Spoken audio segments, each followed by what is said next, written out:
नमस्कार किसान साथियों, आज की वीडियो में बात करेंगे धान के अंदर तना छेदक सुंडी के बारे में, जिसे काफ़ी सारे जो फार्मर है वो राइस स्टेम बोरर भी बोल देते हैं। कुछ एक जगह पर इसे पेडी स्टेम बोरर बोल देता है या फिर इसे येलो स्टेम बोरर भी बोल देते हैं। ये एक ऐसी सुंडी या फिर एक ऐसा कीड़ा है जो एशिया के लगभग सभी देशों के अंदर पाया जाता है। ये एक ऐसा कीड़ा है जो रबी व खरीफ दोनों सीजन के अंदर हमारी फसलों का जो नुकसान है वो करता है। इस सुंडी की जो मादा है उसकी जो पहचान है वो करना काफ़ी आसान रहती है। करीबन आपको 2 सेंटीमीटर लंबे पंख, गोलाकार आकार की जो तितली या फिर जो मोथ है वो आपको दिखाई देगी। उस मोथ के जो पंख है उसके ऊपर आपको 2 काले रंग के जो धब्बे हैं वो दिखाई देंगे। मादा की एक बड़ी ही खास बात है कि ये रात के समय जब इसको लगे कि कहीं लाइट वगैरह अच्छी लगी हुई है तो वहाँ पर इसका जो हमला है वो काफ़ी तेज़ या फिर अत्यधिक देखने को मिलता है, या फिर जो मेटिंग का समय है वो इस मादा का यही रहता है। इस मादा द्वारा दिए हुए जो अंडे हैं उनका जो कलर है वो हल्का क्रीमी वाइट आपको देखने को मिलेगा। आप इसे अपने खेत के अंदर आसानी से देख सकते हो। जब भी आप अपने खेत के अंदर विजिट करें तो आप पत्तियों के ऊपर देखें कि आपको बालों जैसा कुछ जो घोंसला है वो दिखाई देगा, जैसे कि आप फोटो के अंदर देख रहे हो। अगर आप इस घोंसले को देखोगे तो इसके अंदर करीबन मान के चलो कि आप 40 से लेके 80 की संख्या में आपको जो अंडे हैं वो आसानी से देखने को मिल जाते हैं। अगर मौसम इन अंडों के अनुकूल रहता है या फिर इस लार्वे के अनुकूल रहता है तो उसका जो हमला है ये मौसम के ऊपर निर्भर करता है। अगर अनुकूल वातावरण है तो 5 से लेके 8 दिन के अंदर से जो अंडों में से बच्चे हैं वो बाहर आ जाते हैं, जिसे आप लार्वा बोलते हो या फिर जिसे आप सुंडी बोल देते हो, जिसे आप देखते हो। ये जब सुंडी बाहर निकलती है तो इसका जो कलर है वो हल्का पीले रंग का होता है, इसीलिए इसे येलो स्टेम बोरर बोला जाता है, यानी कि पीली तना भेदक सुंडी। तना भेदक सुंडी इसको क्यों बोला जाता है कि जब भी ये लार्वा बाहर निकलता है तो ये हमारे धान का जो पौधा है उसके तने के अंदर सुराख करने के बाद में उस सुराख को भरने के लिए मल छोड़ता है। वो सुराख बिल्कुल बंद हो जाता है। उसके बाद में जैसे ही हमारे बाली बनने की जो अवस्थाएं हैं वो स्टार्ट होती है, उस बाली बनने की आप जिसे जड़ बोल सकते हो या फिर शुरुआत बोलते हो, उस शाखा को ये खाना स्टार्ट कर देता है। तो जब भी वो बाली बाहर निकलेगी तो वो सफ़ेद कलर की निकलेगी, क्योंकि उसके अंदर जो न्यूट्रिशन वैल्यू है वो ख़त्म हो जाती है। वो बाली उसने अंदर से कट कर दी तो उसको जो खाना वगैरह है जो आप भी स्प्रे करते हो न्यूट्रिशन की वो उसे नहीं मिल पाती, इसलिए वो बाहर वाइट कलर की निकलती है। आप उसे खींचोगे तो नीचे से गली हुई कटी हुई आपको दिखाई देगी। सबसे बड़ी बात यह है कि अगर एक बार इस सुंडी ने वो आपकी शाखा या वो बाली काट दी तो वो पूरी की पूरी वाइट निकलती है। उसके अंदर आपको एक भी चावल या फिर दाना वो नहीं बनेगा, यानी कि आपका जो नुकसान है उस बाली का वो 100% हो गया।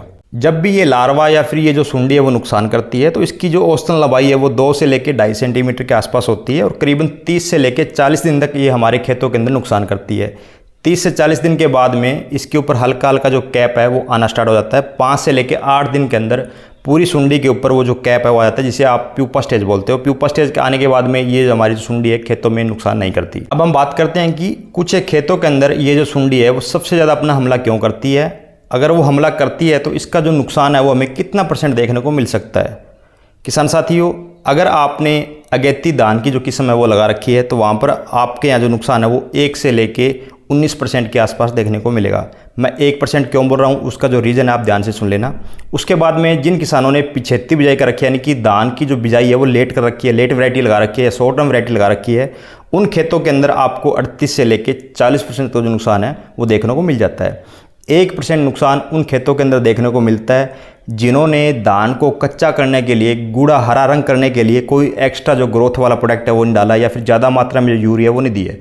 अगर आप अत्यधिक मात्रा में नाइट्रोजन वगैरह दोगे या ग्रोथ के लिए कुछ भी डालोगे, वहाँ पर आपका जो पत्ता या फिर आपका जो तना है धान का वो काफ़ी ज़्यादा मुलायम हो जाता है। इस सुंडी को बिल्कुल भी जोर नहीं लगता कि उसके अंदर सुराख करने में, तो ईजिली टारगेट करती है कि जो हरा भरा दिखेगा, जिसके अंदर ज़्यादा रस दिखेगा, उसी खेत के अंदर जाने की ये कोशिश करती है, क्योंकि ये समझदार भी है। अगर आपके धान का जो कलर है वो हल्का घिये जैसा या फिर जो तोते का कलर आप देखते हो उस टाइप का है तो वहाँ पर इसका जो नुकसान है वो ना के बराबर देखना मिलता है, या कि फिर कुछ ही % जो नुकसान है वो देखने को मिलता है। वो इतना % नुकसान देखने को मिलता है कि आपके पैदावार के अंदर ज़्यादा मात्रा में जो फ़र्क है वो नहीं पड़ेगा। अब हम बात करते हैं कि इस सुंडी की जो रोकथाम है वो हम किस तरीके से कर सकते हैं। किसान साथियों, अगर आप स्प्रे करना चाहते हो तो स्प्रे मैं आपको यहाँ पर स्क्रीन के ऊपर देता हूँ।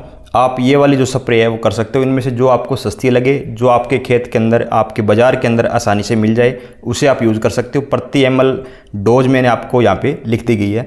कुछ एक किसान साथी ऐसे होते हैं कि जो सोचते हैं कि मैं लास्ट यूरिया के साथ में जो दानेदार जहर है वो डाल देता हूँ। पहली बात तो ये कि ये तरीका मेरे को पसंद नहीं है, क्योंकि दानेदार जहर डालोगे वो और कच्चा हो जाता है। उसके बाद में उसका जो रिजल्ट है वो 12 से लेकर 15 दिन के आसपास मुश्किल से रहता है, और वहाँ पर उसके बाद में जो सुंडी का अटैक है देखने को मिलता है। अगर फिर भी आप डालना चाहते हो तो मैं ब्रांड नेम बताता हूँ। आप वेर्टाको का प्रयोग कर सकते हो, अदामा कंपनी की ब्रोज आती है उसका प्रयोग कर सकते हो। आप कार्टेप जिसे प्रधान वगैरह है वो काफ़ी सालों से डालते आ रहे हो उसका भी प्रयोग कर सकते हो, या फिर आप फिप्रोनिल ले सकते हो जिसको आप रीजेंट वगैरह बोलते हो। फटेरा का भी काफ़ी सारे जो फार्मर है प्रयोग करते हैं। बाकी एक दो कोई ब्रांड या फिर जो टेक्निकल है वो में से हो सकता है कि मिस हो गया, आप उन्हें भी प्रयोग कर सकते हो। लेकिन मैं सजेशन करूँगा कि आप इंसेक्टिसाइड का स्प्रे ही करें। इसमें डबल आपका बेनिफिट क्या हुआ कि हो सकता है कि आपके खेत में कहीं कहीं लीफ स्पॉट की या फिर लीफ ब्लास्ट की जो समस्या है वो आनी स्टार्ट हो गई हो, तो आप ऐसे समय में आप उस इंसेक्टिसाइड के साथ में एक फंजीसाइड मिला सकते हो। अगर आपने सुंडी के लिए नीचे ये दानेदार जहर डाल दिया तो उसके बाद में आपको स्प्रे के लिए टंकी फिर भी उठानी पड़ेगी, तो वहाँ पर आपकी डबल मेहनत और डबल जो दिहाड़ी है वो लगेगी। उम्मीद करता हूँ किसान साथियों जानकारी आपको अच्छी लगी होगी। धन्यवाद।